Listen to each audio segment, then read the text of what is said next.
Very very good evening सारे बच्चों को। आज हम टीएस गिरवाल का इलस्ट्रेशन नंबर 62 बनाएंगे। बहुत सारे बच्चों को डाउट था इलस्ट्रेशन नंबर 62 का, एंड इलस्ट्रेशन नंबर 62 एक्चुअल में काफी बड़ा भी है और इसको बनाने के लिए हमको काफी ज्यादा टाइम भी लग जाएगा। एग्जाम पॉइंट ऑफ व्यू से देखा जाए तो इतना बड़ा क्वेश्चन आने का पॉसिबिलिटी लगता नहीं है, क्योंकि हाईएस्ट मार्क्स 6 मार्क्स का है और ये क्वेश्चन 6 मार्क्स के लिए एलिजिबल है नहीं। बट कुछ कुछ पॉइंट इसमें ऐसे हैं that can make an individual question, वो आपके इंडिविजुअल छोटे क्वेश्चन का पार्ट बन सकता है। तो आप इसे इंडिविजुअली सेलेक्ट करके चलेंगे, इंडिविजुअली सारे एडजस्टमेंट को समझ के चलेंगे। ओके सर, एक बार पढ़ लेते हैं इलस्ट्रेशन नंबर 62 को। क्या लिखा है? A and B are partners sharing profit and loss in the ratio of 3:2. Their balance sheet as on 31st March 2022 is as under. अगर हम इनके बैलेंस शीट में देखें तो ए का कैपिटल है, बी का कैपिटल है, वर्कमैन कंपनसेशन रिजर्व्स है। सारे बच्चे वर्कमैन कंपनसेशन रिजर्व्स में स्टार मार्क करेंगे। अगर इससे रिलेटेड कोई एडजस्टमेंट नहीं होगा तो पूरा का पूरा रिजर्व्स हम पार्टनर्स कैपिटल में डिस्ट्रीब्यूट कर लेंगे। नेक्स्ट, इन्वेस्टमेंट फ्लक्चुएशन रिजर्व्स दिख रहा होगा, उसे भी हम स्टार मार्क करेंगे। वेन एवर आपको इन्वेस्टमेंट फ्लक्चुएशन रिजर्व्स दिखे, आप तुरंत एसेट साइड में इन्वेस्टमेंट्स को देख लिया करो। हमारा इन्वेस्टमेंट्स का वैल्यू है 25,000, ये वैल्यू हमारे बैलेंस शीट पे रिकॉर्डेड है। Market value is 22,500। इसका ये मतलब है हमने इन्वेस्टमेंट खरीदा था 25,000 में, आज की डेट पर उसका मार्केट वैल्यू 22,500 का हो गया है। इसका ये मतलब है मेरा इन्वेस्टमेंट 2500 से क्या हो चुका है? कम हो चुका है। माई इन्वेस्टमेंट हैज रिड्यूस्ड बाय 2500। ठीक बात है सर। और जब कभी भी इन्वेस्टमेंट गिरता है, अकॉर्डिंग टू प्रूडेंस कॉन्सेप्ट, हमें इन्वेस्टमेंट को उसके गिरे हुए वैल्यू पे रिकॉर्ड करके चलना है। तो जितना भी गिरा हम उसे यूटिलाइज कर लेंगे उसके रिजर्व्स से, क्योंकि जो ये रिजर्व्स हमने बनाया है वो हमने इसी मूवमेंट के लिए बनाया है कि जब कभी भी इन्वेस्टमेंट्स गिरेगा हम इस रिजर्व्स को यूटिलाइज कर लेंगे। तो मेरे पास रिजर्व्स कितने का है? मेरे पास रिजर्व्स है सर 5,000 का। और इन्वेस्टमेंट को हमको रिड्यूस कितने से करना है? सर हमको इन्वेस्टमेंट को रिड्यूस करना है 2500 से। तो इतने का इन्वेस्टमेंट को रिड्यूस मेरे रिजर्व से सेट ऑफ हो जाएगा। जो बचा हुआ रिजर्व्स है, this is called free reserves. इसे हम क्या मान के चलेंगे? Free reserves. और ये फ्री रिजर्व्स पार्टनर के कैपिटल में डिस्ट्रीब्यूट हो जाएगा। तो कुल मिला के हमको रिजर्व्स का केवल 2500 डिस्ट्रीब्यूट करना है। बचा हुआ 2500 डिस्ट्रीब्यूट नहीं होगा, वो इन्वेस्टमेंट के वैल्यू को कम कर देगा। ठीक है सर, आगे चलेंगे तो यहाँ पे हमारे पास गुडविल है, उसे स्टार मार्क करेंगे। इन्वेस्ट एडवर्टीजमेंट सस्पेंस है, उसे भी स्टार मार्क करेंगे, क्योंकि ये दोनों चीज क्या हो जाएगा? डिस्ट्रीब्यूट हो जाएगा। Next, on 1 April 2022 they admitted C as a partner on the following terms. A sacrifices 1/3 of his share, B sacrifices 1/10 from his share। दोनों में अंतर है। ए अपने हिस्से का 1/3 सैक्रिफाइस कर रहा है, अपने हिस्से का, हिज शेयर का 1/3 सैक्रिफाइस कर, और बी क्या कर रहा है? 1/10 ही सैक्रिफाइस कर रहा है। ओके सर, फ्रॉम का मतलब है यही आपका सैक्रिफाइस है, ऑफ का मतलब है आपको उसको उसके हिस्से से मल्टीप्लाई करके सैक्रिफाइस निकालना है। बिल्कुल सर। तो एक काम कर लेते हैं ना, हम सैक्रिफाइस निकाल ही लेते हैं। पहले सैक्रिफाइस निकाल लेते हैं, फिर आगे का क्वेश्चन भी रीड कर लेंगे। तो लिखते हैं point number 1, calculation of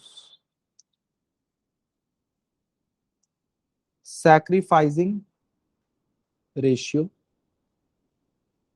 and new ratio. सबसे पहले हम निकालेंगे ए का सैक्रिफाइस। ए कितना सैक्रिफाइस कर रहा है सर? 1/3 सैक्रिफाइस कर रहा है। किसका 1/3? सर अपने हिस्से का। उसका हिस्सा कितना है? 3/5। तो आंसर आएगा 3/15। बी कितना सैक्रिफाइस कर रहा है? सर बी सैक्रिफाइस कर रहा है 1/10। बस वही आपका सैक्रिफाइस है। अगर आप देखोगे तो इसका डिनोमिनेटर और इसका डिनोमिनेटर मैच नहीं कर रहा, तो मैच करा लेते। इसके डिनोमिनेटर और इसके डिनोमिनेटर को मैच करने के लिए आपको मल्टीप्लाई करना पड़ेगा कुछ नंबर। मान लो मैं इसको 2/2 से मल्टीप्लाई कर लेता हूँ, तो आ जाएगा 6/30। इसको 3/3 से मल्टीप्लाई कर लेता हूँ, तो आ जाएगा 3/30। अब क्योंकि इनका डिनोमिनेटर सेम हो गया, तो इनका रेशियो क्या बैठेगा? Sacrificing ratio will be 6:3। और अगर हम इसे काट ले तो ये बनेगा sir 2:1।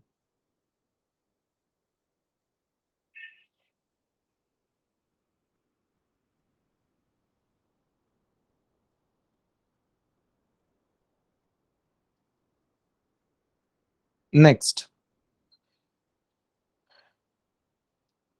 Calculation of sacrificing ratio के बाद कैलकुलेशन ऑफ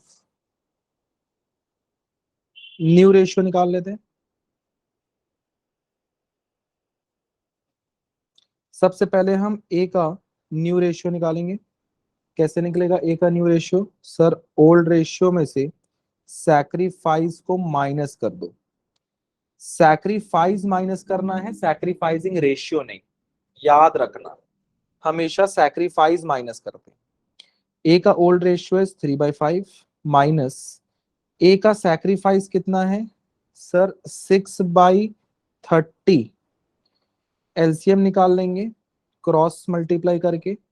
एलसीएम अपना आ गया 150। इसको इससे मल्टीप्लाई कर लो, 90 माइनस 30, तो ये आ गया 60/150। हम ऐसे ही करते थे। बी का न्यू रेशियो कैसे निकलेगा? सर बी का ओल्ड रेशियो माइनस बी का सैक्रिफाइस। बी का ओल्ड रेशियो इज 2/5। बी का सैक्रिफाइस कितना है? सर वो तो 3/30 है, तो 3/30 को माइनस कर लेते। एलसीएम निकाला 30 आया, सॉरी, एलसीएम निकाला 150 आया, क्रॉस मल्टीप्लाई किए, 60 - 15 इज इक्वल टू 45/150। सी का न्यू रेशियो कैसे निकालना है सर? बहुत आसान है सर। ए सैक्रिफाइस कर रहा है, किसके लिए कर रहा है? सी के लिए कर रहा है। बी सैक्रिफाइस कर रहा है, किसके लिए कर रहा है? सी के लिए कर रहा है। तो दोनों सैक्रिफाइस कर रहे हैं सी के लिए, तो दोनों के सैक्रिफाइस को जोड़ लूं तो सी का न्यू रेशियो आ गया। तो ए का सैक्रिफाइस है 6/30, बी का सैक्रिफाइस है 3/30, दोनों को जोड़ लिया हो गया 9/30। अब क्योंकि इनका डिनोमिनेटर मैच नहीं कर रहा, तो हमको डिनोमिनेटर मैच करना जरूरी है। मेरे को डिनोमिनेटर में बनाना है 150, तो क्या मल्टीप्लाई कर लूं? सर 5/5 मल्टीप्लाई कर लो, तो आ जाएगा 45/150। तो इनका न्यूमरेटर अगर देखूं, तो इनका न्यूमरेटर बनता है sir new ratio is equal to 60:45:45। और अगर हम 15 के टेबल से काट लिए, 15 4 जा, 15 3 जा, 15 3 जा, तो ये हमने न्यू रेशियो निकाल लिया 4:3:3। बड़ा आसान था। ये क्वेश्चन भी हमने पहले प्रैक्टिस किया हुआ था। It is just like revision. आगे चलते हैं। क्वेश्चन में क्या बोलता है? C's loan will be converted into his capital. Clear cut लिख दिया उन्होंने। सी का जो लोन है हमको उसे कैपिटल में कन्वर्ट करना है। सी कोई पैसा लेके नहीं आ रहा कैपिटल के नाम का, उसका लोन कन्वर्ट हो जा रहा है बस। Next, C brings 60% of his share of goodwill in cash. अब गुडविल की बात करते हैं। कैपिटल तो ला नहीं रहा है, लोन को पलटी कर ले रहा है। गुडविल में क्या कर रहा है? केवल 60% गुडविल कैश में ला रहा है। बचा हुआ 40% क्या है? उधार में है सर। उसने फर्म से ही उधार मांग लिया। उसने केवल और केवल 60% कैश दिया, बाकी 40% को बोला बाद में दूंगा। तो फर्म क्या करेगी, उसके बचा हुआ 40% बाद में मंगाएगी। तो बाद में मंगाने के लिए हमको उसका करेंट अकाउंट ओपन करना पड़ेगा, उसके करेंट अकाउंट को उसके एसेट साइड, फर्म के एसेट साइड खड़ा करना पड़ेगा, बिकॉज हमको उससे पैसे लेने हैं। ठीक है सर, आगे क्या बोलता है, goodwill is to be valued at 2 years of purchase और super profit of last 3 years। Profit दिया हुआ है, याद रखना सुपर प्रॉफिट मेथड लगाना है। Profit for the last 3 years दिया हुआ है 2,40,000, 4,65,000, 6,90,000। नॉर्मल प्रॉफिट दे दिया है with the same amount invested for the capital invested for the same business. मतलब नॉर्मल प्रॉफिट दे दिया है, एवरेज प्रॉफिट निकाल लेंगे, दोनों का डिफरेंस निकालेंगे, सुपर प्रॉफिट आ जाएगा, उसको 2 से मल्टीप्लाई कर लेंगे, पूरे फर्म का गुडविल आ जाएगा। सोचो कितना लंबा मेथड दे दिया उन्होंने, कोई दिक्कत नहीं, उसको भी कर लेते। तो लिखेंगे सारे बच्चे, calculation of goodwill, calculation of goodwill. सबसे पहले निकालेंगे एवरेज प्रॉफिट। एवरेज प्रॉफिट कैसे निकलेगा, ध्यान से समझते हैं सर। 2,40,000 का प्रॉफिट है, प्लस 4,65,000 का प्रॉफिट है, प्लस 6,90,000 का प्रॉफिट है, divided by 3। 240, 465, 690 divided by 3। Average profit आ गया 4,65,000। नेक्स्ट सुपर प्रॉफिट निकाल लेते हैं सर। सुपर प्रॉफिट कितना आ जाएगा, average profit minus normal profit. Average profit दिया 4,65,000, नॉर्मल दिया हुआ है बुक में 3,15,000। 3,15,000 अगर माइनस कर लेते हो तो 1,50,000 सुपर प्रॉफिट आ गया सर। अगर आपको पूरे फर्म का गुडविल निकालना है तो जो आपने सुपर प्रॉफिट निकाला है that should be multiplied by number of years. तो super profit is 1,50,000, number of years दिया हुआ है सर 2 साल। लो 2 से गुणा कर दो, पूरे फर्म का गुडविल कितना आ गया, 3 लाख। सर फर्म के गुडविल निकालने से क्या हो जाता है, आपको सी का हिस्सा निकालना है। So let's calculate C's share. तो C's share in goodwill, C's share in goodwill is 3 lakh into C का हिस्सा कितना है 3/10। देख लो ये 3 और टोटल 10 है, तो कितना आता है सर, ये आ जाएगा आपका 90,000। अब समझना कहानी, सी को गुडविल लाना था 90,000 का, ये तो हिसाब किताब क्लियर है। अब सी के पास पैसे नहीं है, तो सी क्या कर रहा है, इस 90,000 का केवल 60% कैश में ला रहा है, बचा हुआ 40% उधार है, उधार। लो अगर 60% निकालता हूं तो 90,000 का 60% कितना निकलता है सर, ये आपका आ जाएगा 54,000। And what about 40,000, remaining 40,000।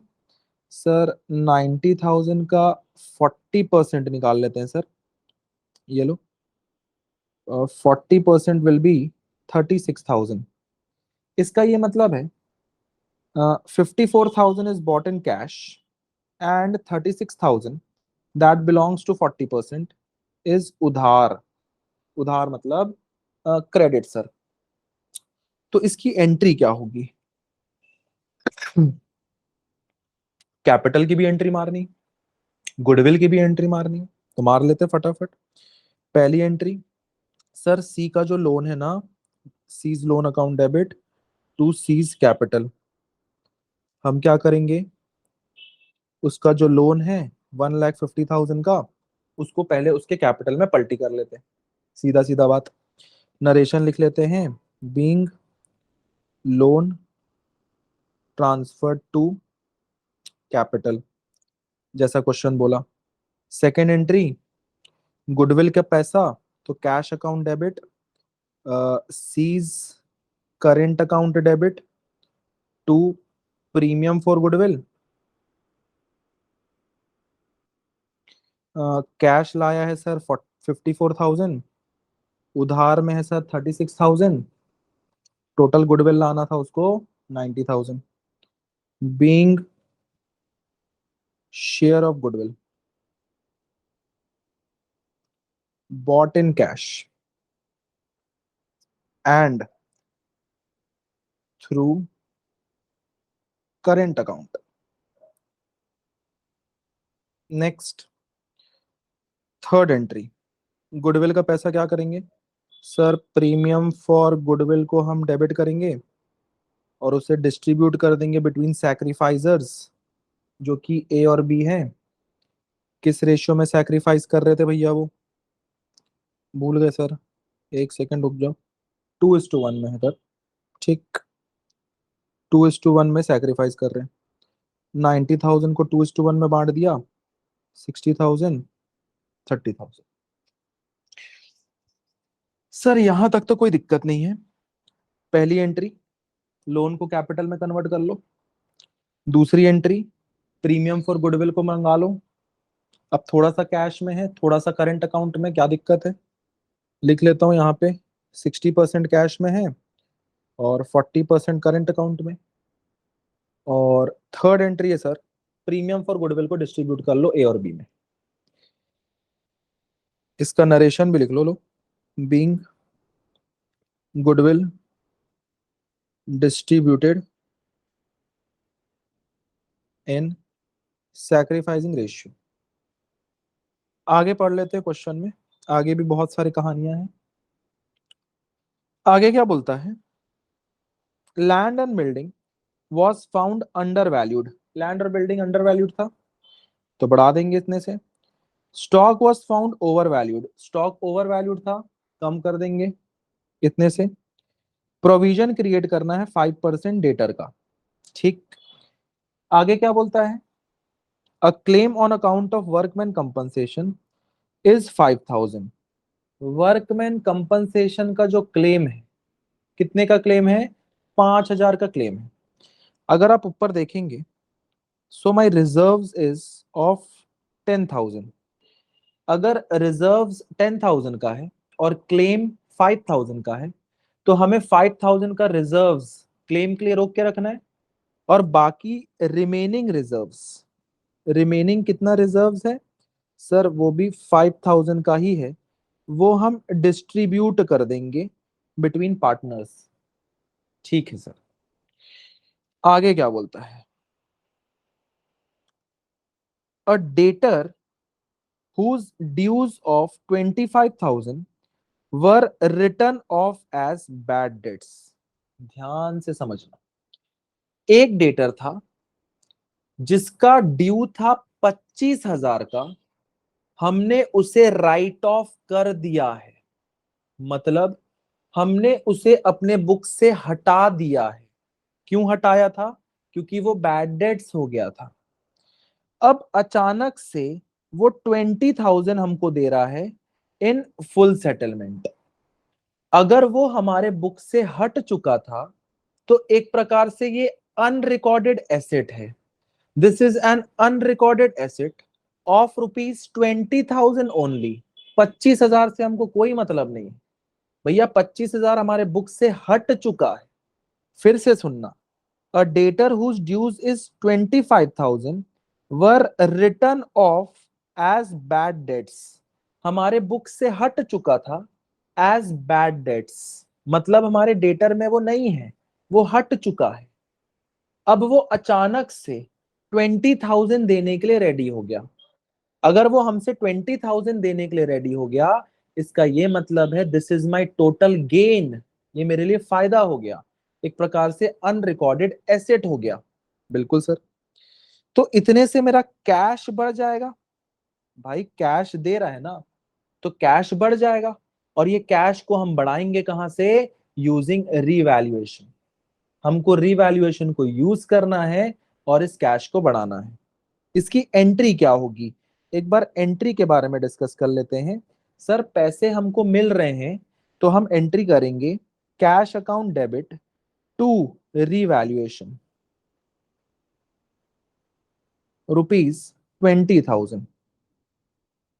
हमको 25 से कोई मतलब नहीं है, वो हट चुका है बुक से, मिल रहा 20,000 है, तो कैश को डेबिट करेंगे 20,000 से और रीवैल्यूएशन को क्रेडिट कर देंगे क्योंकि हमारा प्रॉफिट बढ़ रहा है। बिल्कुल sir. Being amount received from bad debts या previously written off as bad debts. ठीक सर। आगे क्या बोलता है? Capital accounts of the partners are to be readjusted on the basis of C's capital. Partners capital को proportionate करके चलना है on the basis of new partner. Excess or deficiency is to be paid in cash or received in cash. एक प्रकार से question capital adjustment का है, very very simple. एक पॉइंट और डिस्कस कर लेते हैं, दैट इज प्रोविजन। प्रोविजन 5% का बनाना है। मेरा डेटर है 50,000 का। तुम बोलोगे सर डेटर से कुछ कुछ पैसे भी तो आ रहे थे। बेटा वो पैसे डेटर में है ही नहीं, वो डेटर से हट चुके हैं। उस पॉइंट को मिक्स मत कर देना। वो जो 25,000 है ना, वो डेटर से हट चुके थे, वो बैड डेट्स मान लिया गया था। अचानक से पैसे दे रहे हैं, उससे डेटर से कोई मतलब नहीं है अपने को। डेटर 50,000 का ही है, उसका 5% हमको प्रोविजन बनाना है, दैट इज 2500 का प्रोविजन बनाना है। पहले से प्रोविजन बना हुआ है 5,000 का, तो कुल मिला के हम ये डिसाइड करते हैं इस प्रोविजन को 2500 से कम कर लेंगे। We will reduce this provision by 2500। Very very simple. तो जल्दी जल्दी बनाते हैं revaluation account. Revaluation account, particulars amount, particulars amount. सबसे पहला पॉइंट है लैंड और बिल्डिंग अंडर वैल्यूड था, तो बढ़ा देते हैं by land and building 25,000। Sir stock over valued था, कम कर देते हैं टू स्टॉक 35,000। सर प्रोविजन को भी कम करना है। तुम बोलोगे सर प्रोविजन तो बनाना है, तो बेटा प्रोविजन 5% बनाना है ना, और ऑलरेडी 5,000 का प्रोविजन बना हुआ है, so you have to reduce that provision. तो रिड्यूस करने के लिए लाइबिलिटी रिड्यूस कर रहे हैं बाय प्रोविजन। सर 5,000 का बना हुआ है पहले से, we need to make off 2500, so 2500 remaining provision is irrelevant, उसी को रिड्यूस कर लिया। वर्कमैन क्लेम से हमको मतलब नहीं है, एक पॉइंट यहाँ पे छूट गया है हमसे, उसको देख लो। An unrecorded accrued income. Accrued income तो हमारे लिए एसेट होता है, तो एसेट को हम यहाँ लिख लेते हैं बाय एक्रूड इनकम। कितने का एक्रूड इनकम है? 5,000 का सर, ये लो। Next by bad debts recovered. हमको कहीं ना कहीं बैड डेट्स रिकवरी हो गया 20,000 का, तो हिसाब किताब अगर बढ़ाओगे तो क्रेडिट का total is 25,000 plus 2,500 plus 5,000 plus 20,000, 52,500।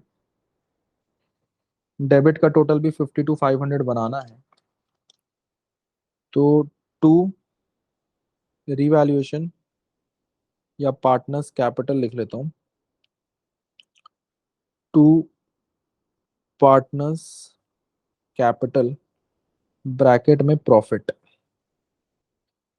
17,500। This will be distributed between A and B in old ratio, that is 3:2। इतना बड़ा क्वेश्चन है कि हम भूलते जा रहे हैं कि इसका रेशियो क्या था। लिख लेते हैं 17,500 डिवाइड बाई 5 इंटू 3। ए में आएगा 10,500 और बी में आएगा sir 7,000।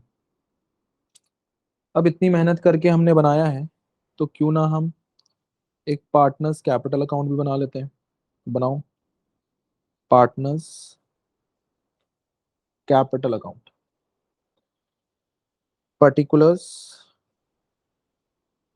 A B C. Particulars A B C. सबसे पहला आइटम आएगा by balance brought down. A का बैलेंस कितना है? 88,000, 1,27,000।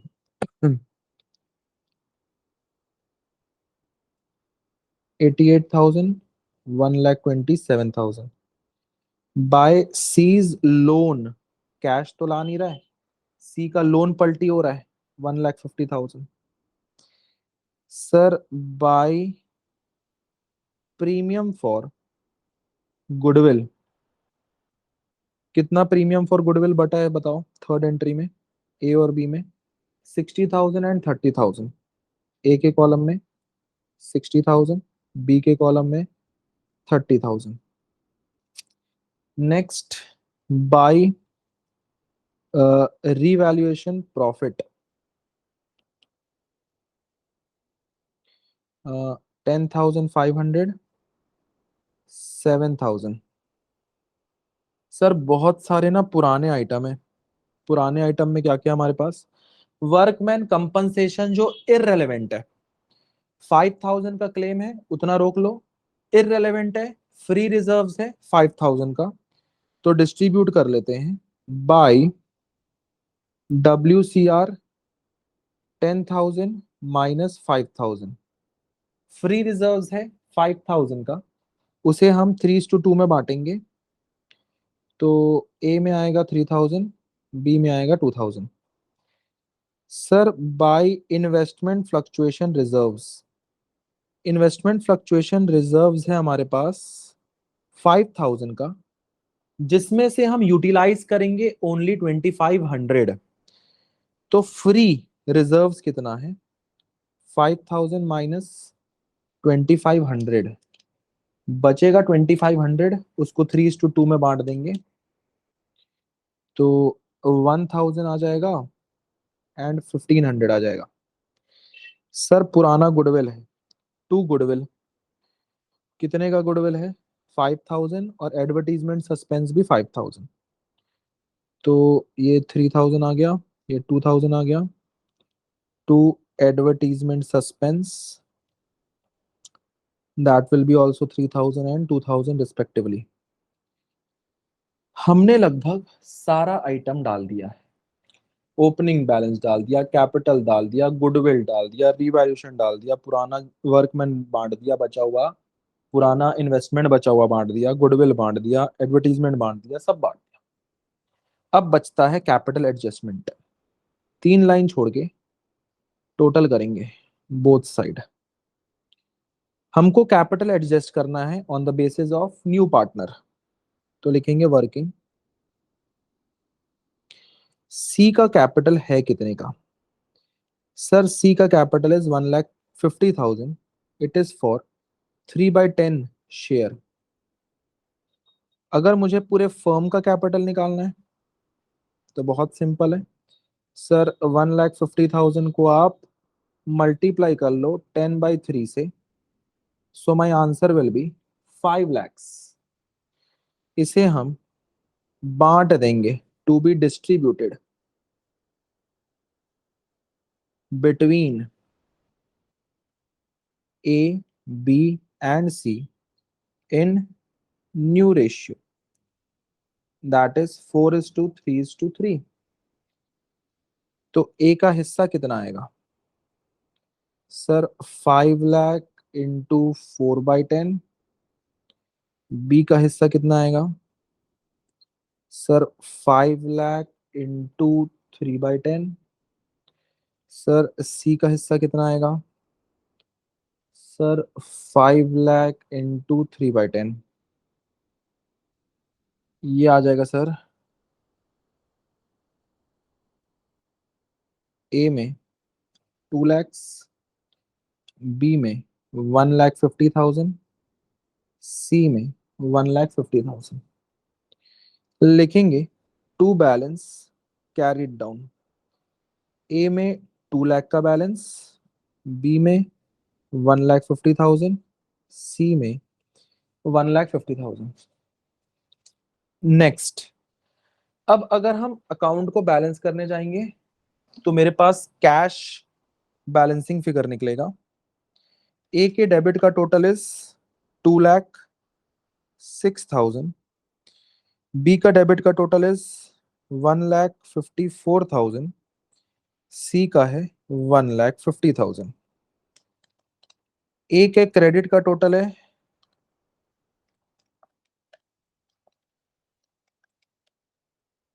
1,63,000। तो इसको बाई कैश करना पड़ेगा, बैलेंसिंग फिगर। तो ए के डेबिट इज 2,06,000, क्रेडिट इज 163, दोनों को माइनस करो, 43,000 by cash balancing figure. B का देख लेते हैं।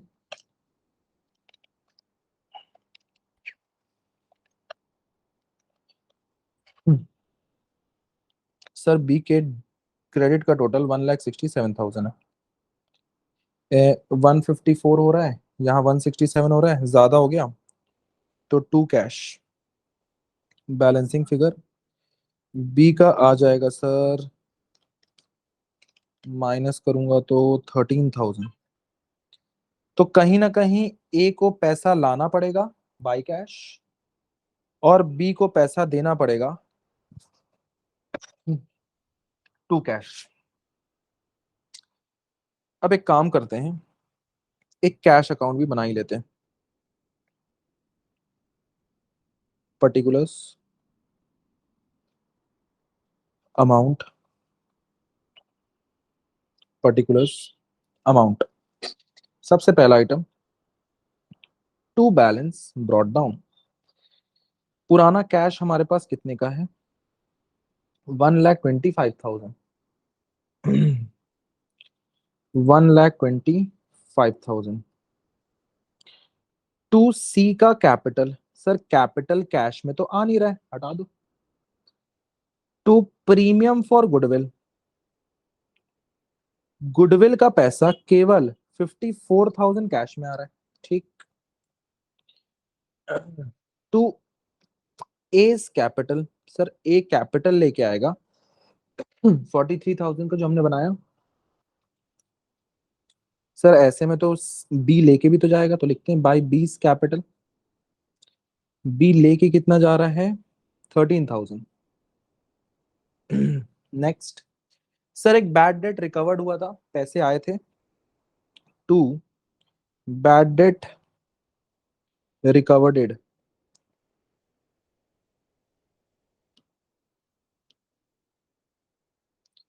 कितने का बैड डेट था सर वो? 20,000। तो अच्छा खासा पैसा हो गया हमारे पास, टोटल कर लेते हैं। By balance carried down, 1,25,000 plus 54,000 plus 43,000 plus 20,000 minus 13,000, तो 2,29,000 का कैश बैलेंस बोल लो या बैंक अकाउंट बैलेंस बोल लो। ये हमारे पास बच गया। इतनी मेहनत हमने कर ली, रीवैल्यूएशन बना लिया, पार्टनर्स कैपिटल अकाउंट बना लिया, बहुत कुछ कर लिया। लगे हाथ एक बैलेंस शीट भी बना लेते हैं, बैलेंस शीट को टैली भी कर लेते हैं। जब इतनी मेहनत कर ही ली है तो बनाते हैं बैलेंस शीट।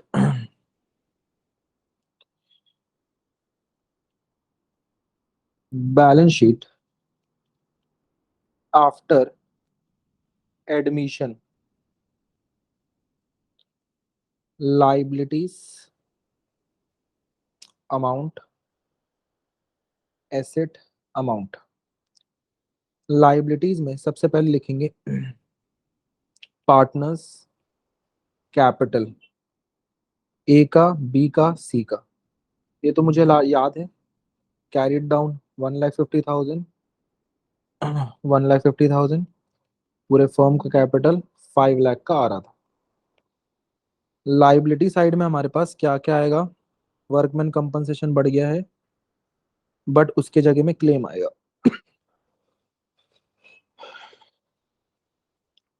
वर्कमैन क्लेम 5,000 का क्लेम है। Employ provident fund, EPF, investment fluctuation reserves पूरा बढ़ गया है 5,000। सर सी का लोन आएगा नहीं क्योंकि वो कैपिटल में पलटी हो चुका है। नेक्स्ट, एसेट साइड में देख लेते हैं। गुडविल बढ़ चुका है। लैंड और बिल्डिंग आएगा, इन्वेस्टमेंट रीवैल्यूड फिगर में आएगा। लैंड एंड बिल्डिंग, सर पहले से लैंड और बिल्डिंग है 30,000 का, हमने उसे बढ़ाया है 25,000 से, तो ये आ गया 30,000 प्लस रीवैल्यूएशन 25,000 से हमने बढ़ाया है, तो आउटर कॉलम में आ जाएगा 55,000। इन्वेस्टमेंट, सर हमने इन्वेस्टमेंट को मार्केट वैल्यू पे रिकॉर्ड किया है। मार्केट वैल्यू कितना है? 22,500, 22,500। सर डेटर, डेटर हमारे पास था 50,000 का, प्रोविजन को हमने तो कम कर लिया था। प्रोविजन बचा 2,500 का, तो हो गया आपके पास 47,500। अब बचा होगा sir stock. Stock over valued था। 1,50,000 में 35,000 ओवर वैल्यूड था, तो इनर कॉलम में लिखेंगे 1,50,000 माइनस रीवैल्यूएशन 35,000, तो 1,15,000 आ गया। फिर सर कैश का बैलेंस है, देखो कैश कितना बचा था हमारे पास अकाउंट में, 2,29,000, 2,29,000। और कोई एसेट तो नहीं छूट गया? बैंक का बैलेंस ले लिया, बैलेंस शीट में तो नहीं छूटा है सर, एक बार एडजस्टमेंट में नजर डाल दो। सर सी करंट अकाउंट बच गया सर। सी पैसा लाया नहीं था, कितने का पैसा नहीं लाया था? सर कहीं ना कहीं 36,000 उसने लाया नहीं था, तो उससे हमको वसूली करना है। वसूली करने के लिए सी का करेंट अकाउंट, एसेट साइड लिखना पड़ेगा 36,000। सर एक एक्रूड इनकम भी था, एक्रूड इनकम हमारे लिए एसेट होता है, उसको भी लिख लिया, और वर्कमैन क्लेम डाल दिया। बस सर, और तो कुछ आना नहीं है, सब चीज तो डाल ही दिया हमने। एक्रूड इनकम 5,000 का था, ठीक। अब एक बार मैच कर लो उसको।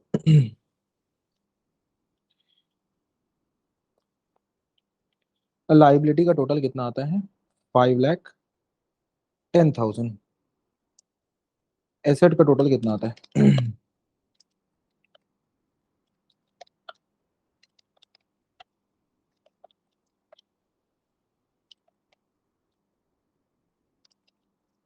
सर एसेट भी 5,10,000 का आता है। ओके सर, काफी मेहनत लगी हमको, हमने करीब 1 घंटा, लगभग 1 घंटा इसमें इन्वेस्ट किया है, और ये पूरा कंप्लीट सॉल्यूशन हमने बनाया है। अगर आप मेरे से पर्सनल ओपिनियन मांगेंगे, क्या ये question exam point of view से रेलेवेंट है, then my answer is no, not at all. Exam में हाईएस्ट मार्क्स 6 नंबर का आएगा, ये क्वेश्चन कम से कम 15 नंबर का तो बनता है।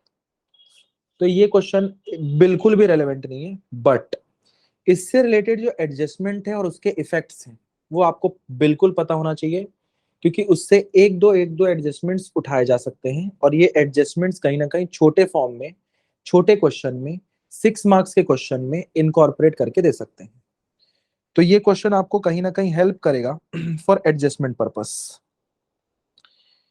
इतने मुश्किल से हमने इस क्वेश्चन को बनाया है, तो क्यों ना एक साइन करके वो वाइंड अप कर दे।